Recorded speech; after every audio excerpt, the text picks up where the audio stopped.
그런데 베토벤 워낙 대중의 취향에 맞춰서 곡을 쓰는 사람이 아니잖아요. 니들이 뭘 알아? 오히려 자신의 개성을 더 뚜렷하게 드러낼 수 있는 그런 방향을 취하게 되는데요. 그래서 1808년 38살의 베토벤은 또다시 불멸의 명곡을 세상에 내놓게 됩니다. 어떤 곡인지 한번 같이 들어볼까요?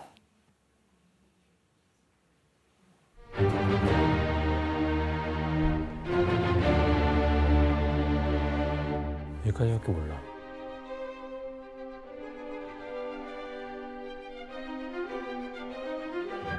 빰빰 봄.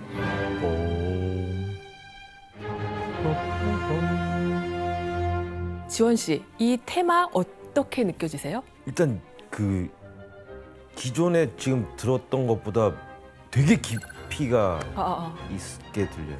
네, 그래서 베토벤의 교향곡 5번 운명은 청력 상실이라는 운명의 불가항력을 극복하려는 의지가 강렬하게 드러났다고 얘기를 하는데 이 곡을 들을 때 우리가 쇼파에 이렇게 널브러져서 편안하게 들을 수 있을까요? 좀 비상하긴 해야 될 것 같아요. 그죠? 약간 비장한 마음가짐이 딱 들어요. 아하.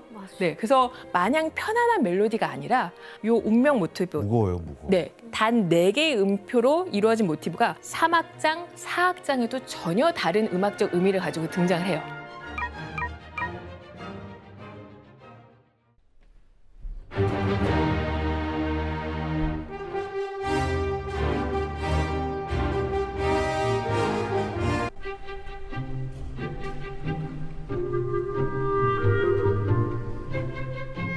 정말 짧은 레고 블럭이 전체의 구조를 관통하고 있는 거예요.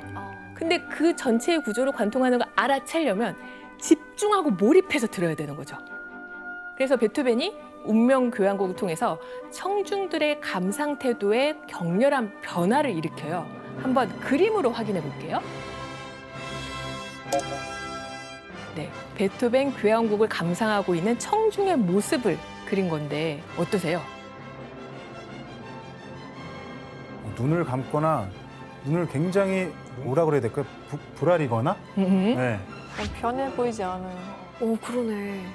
뭔가 심취하면서 듣고 있죠. 그러니까 한음 한음 놓치지 않고 몰입해서 듣게 하는 어떤 강렬하고 심오한 에너지가 이 베토벤 교향곡에 담겨 있는 거예요. 맞아요. 그래서 뭐 운명의 노크 소리, 천문을 열면서 두드리면서 뭐 끝날 때까지 청중의 몰입을 이끌어내는 힘이 굉장했다. 뭐 이런 기록이 있는데요. 손준호 씨, 근데 네. 이 곡도 원래 제목이 운명 교향곡이 아니에요? 아니었습니다. 원래 제목은 교향곡 5번. 아이. 심플하죠? 네. 네. 아이.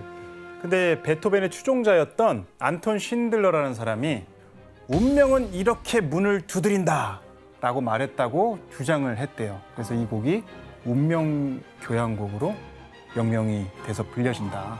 예, 이런 얘기가 있더라고요. 따다다단 이런 느낌으로. 네. 아, 그렇죠. 베토벤은 귀가 들리지 않았지만 자신이 작곡한 교향곡은 직접 지휘를 해요. 와. 그럼 여기서 한번 문제를 내볼게요. 아 이건 알죠 제가. 저도 알아요.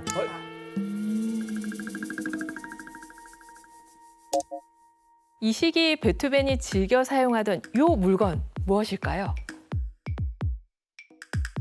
전혀 모르겠는데? 이게 뭐예요? 정답. 네, 흡연을 사용할 때 이용하는 물건인 것 같습니다. 담배 곰방대. 예. 준호 씨 오답입니다. 저거 뭐 부르는 거 아니야? 정답. 규현 씨? 저거를 일단 입에 물고 있긴 합니다.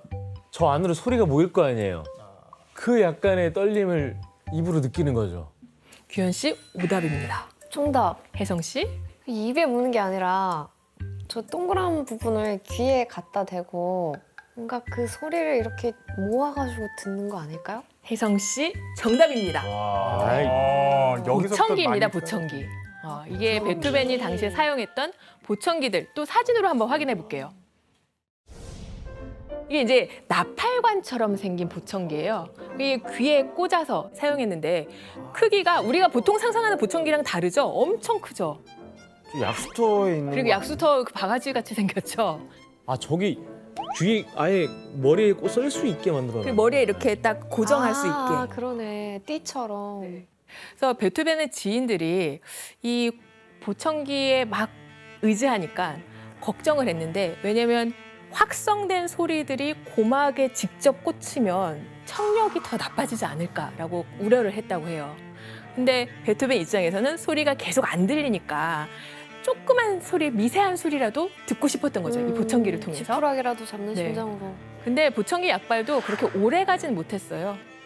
1년 후 1817년, 그러니까 47살 땐 완전히 침묵 속에 빠집니다. 이제 완전히 청력을 상실하게 돼요.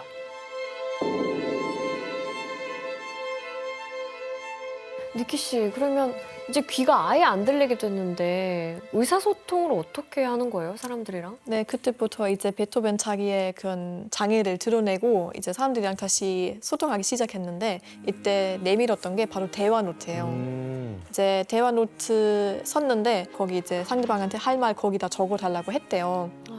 근데 좀 한 가지 아쉬운 점은 그 상대방의 말만 남아있고, 베토벤은 이제 아마 말로 대답했을 것 같은데 베토벤 직접 무슨 얘기 했는지 자세하게 알 수는 없어요.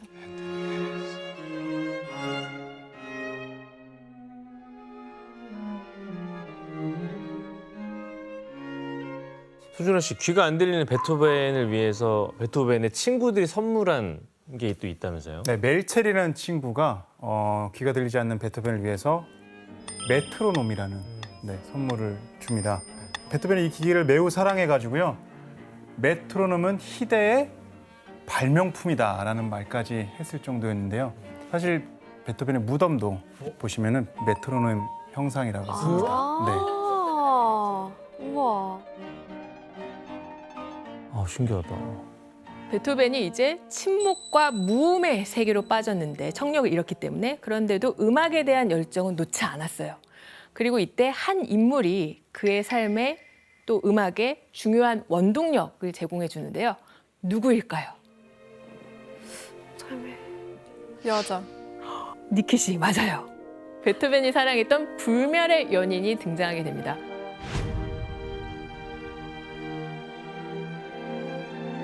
뭐 여담이지만 베토벤은 육체적 사랑은 등한시했었어요. 맞아요, 영혼의 결합을 정신적으로만. 굉장히 고상하게 추구했었습니다. 그리고 다른 플라토닉 예술가보다 러브.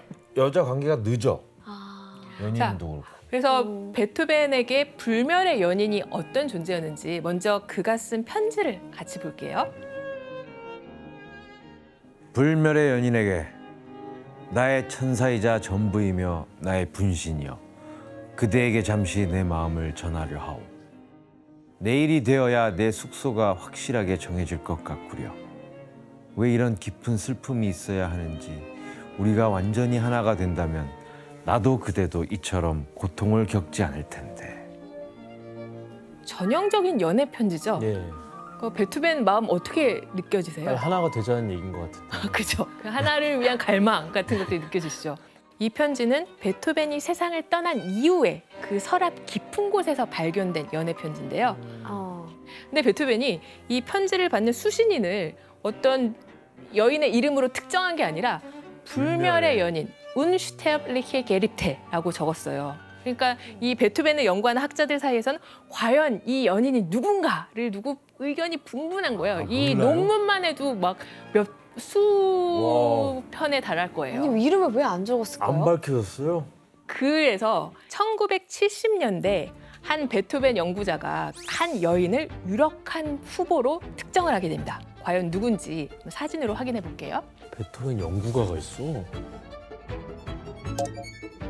안토니 브렌타노란 여인인데요. 외교관의 딸이었어요. 그래서 이제 빈에서 태어나고 자랐는데 결혼을 15살 연상의 사업가 프란츠 브렌타노랑 하게 되는 거예요. 근데 원치 않는 결혼이었대요. 사랑이 없는 결혼. 그러면서 이제 빈을 떠났다가 아버지가 위독하다는 소식을 듣고 다시 고향 빈으로 돌아왔는데 그때 40살의 베토벤과 처음 만나서 이제 썸을 나누게 되는 거죠. 게다가 안토니 브렌타노의 남편은 심지어 베토벤과 친구 사이였습니다. 아이, 아이고. 그러니까 사실 베토벤은 사랑이 많은 사내였어요. 그래서 한평생 짝사랑을 정말 쉬지 않고 열심히 해요. 언제나 사랑에 빠져 있었거든요. 근데 또 금사빠구나. 그 대상이 이렇게 쉽게 이루어질 만한 사랑의 대상이 아니라 뭔가 계급차가 현저한 뭐 왕족 귀족이거나 아니면 기혼자 이렇게 유부녀거나 아니면 한 번 사랑이 좌절된 그 여인의 사촌 동생 언니거나 뭐 이렇게 그 가족들과 사랑에 빠진 거나 되게 파란만장했거든요. 왜 그럴까? 손준호 씨, 그 불멸의 연인들 강력한 후보 또 누가 있나요? 베토벤의 제자이자 귀족의 자제였던 줄리에타 귀차르디가 있습니다. 네. 월광 소나타를 헌정받아서 베토벤의 불멸의 여인이 아니냐라는 얘기도 듣게 됐고요. 또 테레제 말파티란 여인도 베토벤과 열애를 했었는데요. 여러분들 다 아시는 곡 중에 띠리리리리 엘리제를 위하여. 엘리제를 위하여. 이게 원래는 테레제를 위하여인데 아까 교수님이 말씀하셨다시피 베토벤이 굉장히 악필이어서 테레제를 위하여가 아니라 엘리제를 위하여가 됐다라는 얘기도 있습니다. 네. 근데 왜 안토니가 가장 유력 후보로 꼽히는 거예요? 네, 그 베토벤의 불멸의 연인이라고 이렇게 추정되는 거론되는 인물들은요, 알려진 연인들만 해도 9명에 달하거든요. 그래서 뭐 시기마다 이 여인이 불멸이었을 거야, 저 여인이 불멸이었을 거야, 막 이렇게 추측이 분분하다가 지금 현재는 연구상으로는 안토니 브렌타노가 가장 강력한 후보로 손꼽히고 있습니다. 그래서 이렇게 베토벤이 어느 누구하고도 사랑이 이어지지 못한 채로 소리도 잃고 세상에서 홀로 고독한 사내의 삶을 살아가고 있었던 거죠. 외로워. 그리고 1813년 더 20년까지를 7년 동안 딱 6곡밖에 작곡을 못해요. 그러니까 굉장한 침체기를 겪었는데요. 청력도 상실했지만 걸어다니는 종합병원이라고 불릴 정도로 온갖 병에 시달렸어요. 그래서 당시 기록을 보면 궤양성 대장염, 류머티즘, 황달, 간경변, 폐렴, 편두통, 만성복통, 병력이 굉장히 화려해요. 하나만 있어도 힘들겠다. 그러니까요. 몸이 아프다 보니까 성격도 거기에 영향을 받겠죠. 귀도 안 들리고 그러니까 맞아. 더 괴팍해져 갖고 그래서 베토벤이 스스로 자기 일기장에 자신의 성격을 이렇게 해설을 합니다. 나는 심술구저, 나는 고집불통이야, 인색해, 불같아. 스스로 그렇게 인정을 했던 거예요. 자기 성격을. 이렇게 고독한 일상 속에서도 베토벤에게 뭐 여전히 유일한 힘이 됐던 건 음악이었어요. 그래서 또 한 번 세상을 깜짝 놀라게 할 불멸의 음악이 탄생하게 됩니다.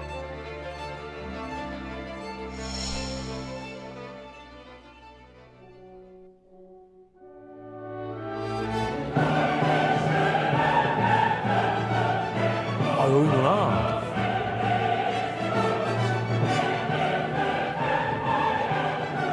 웅장하다.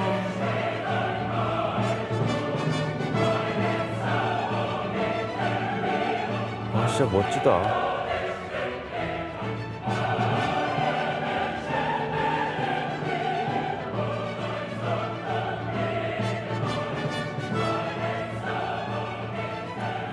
이게 어떻게 머릿속으로 들렸을까? 어떻게 이걸 귀가 안 들리면서 이걸 했어? 요 곡이 세상에 처음 발표가 됐을 때 그런 무대를 초연이라고 하는데요. 이 초연 무대에 함께했던 청중들이 감동을 받아서 눈물을 막 흘렸대요. 왜냐면 귀가 완전히 멀어버린 베토벤이 지휘자 단상 그 포디움에 올라서 70분이 넘는 이 기나긴 교향곡을 직접 지휘를 했던 거예요. 그러니까 인간 승리의 장면이 콘서트홀에서 벌어졌던 거죠. 근데 작곡은 뭐 머릿속에서 한다고 하지만 이 안 들리는데 이걸 어떻게 그렇죠. 지휘를 하죠? 베토벤은 청력 완전 잃었잖아요. 어떻게 지휘했는지 한번 그림으로 확인해 볼게요.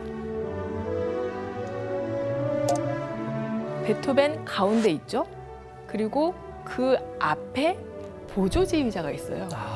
이 초연 당시에 지휘자가 3명이 더 있었어요. 그래서 현악을 관장하는 지휘자, 합창을 관장하는 지휘자, 그리고 베토벤 앞에서 전체 합창과 이 오케스트라를 이끄는 지휘자. 베토벤이 누구의 도움도 없이 이 엄청난 곡을 지휘하는 건 사실 물리적으로 불가능한 일이었겠죠.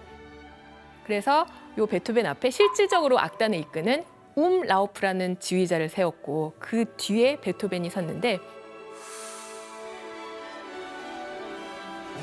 베토벤은 귀가 들리지 않지만 혼신의 힘을 다해서 지휘를 했다고 합니다.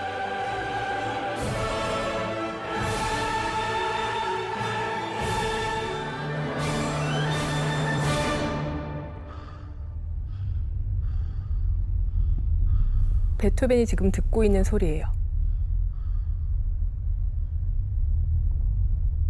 연주가 끝나고 난 다음에 청중들 우레와 같은 박수를 보내거든요. 근데 베토벤 귀가 들리지 않잖아요. 연주자가 베토벤을 객석 쪽으로 돌려 세웠던 거죠.